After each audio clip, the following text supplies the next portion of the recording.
For most of us, our home is our single biggest asset and an important source of retirement income. Government policy, however, can have a big impact on whether home values go up or go down.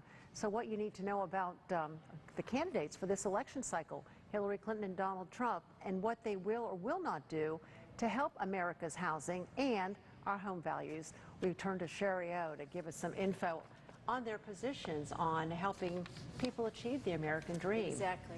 So let's start with Hillary Clinton. What's her position on home ownership and helping prospective home buyers? Sure. So Clinton has actually laid out a fairly detailed economic revitalization plan, and about 20% of that budget goes specifically for home ownership. The biggest bucket is probably programs related to helping break down barriers to first-time home buyers. So that means helping them save a down payment, helping with home counseling, making sure rent is affordable so that they can save that down payment, different credit tools, and incentives for developers to actually build affordable units, because that's a big part of the problem.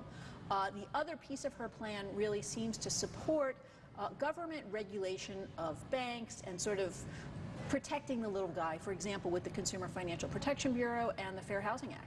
So what about Donald Trump then? Where is he on all of this?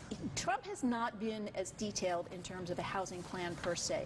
Generally speaking, we know that he favors cutting as much government as he can. He has mentioned eliminating the Dodd-Frank Act, which of course is where the Consumer Financial Protection Bureau was created. So presumably he favors less government intervention in terms of regulating the banks and things like that.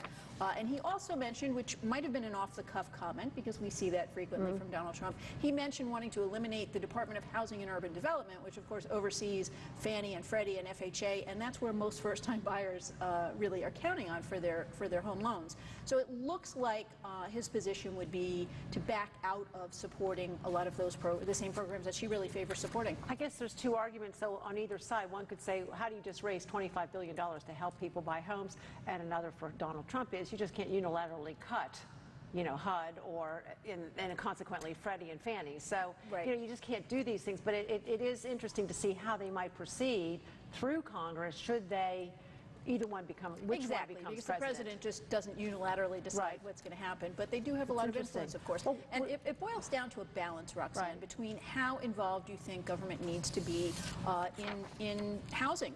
And you know, the flip side of I want government to be involved is making credit too easily available can create a bubble, like something that we saw, you know, in 2008. So it really is a balancing act. In 10 seconds, which one's better for home buyers? First-time home buyers are the lifeblood of the housing market, so we do need programs in place, in my professional opinion, to support those types of populations. All right. Well, we've got a few months to watch all this play out, and then we'll talk more about it after November. Thanks, Shari. Sure. Back to you. Thanks a lot.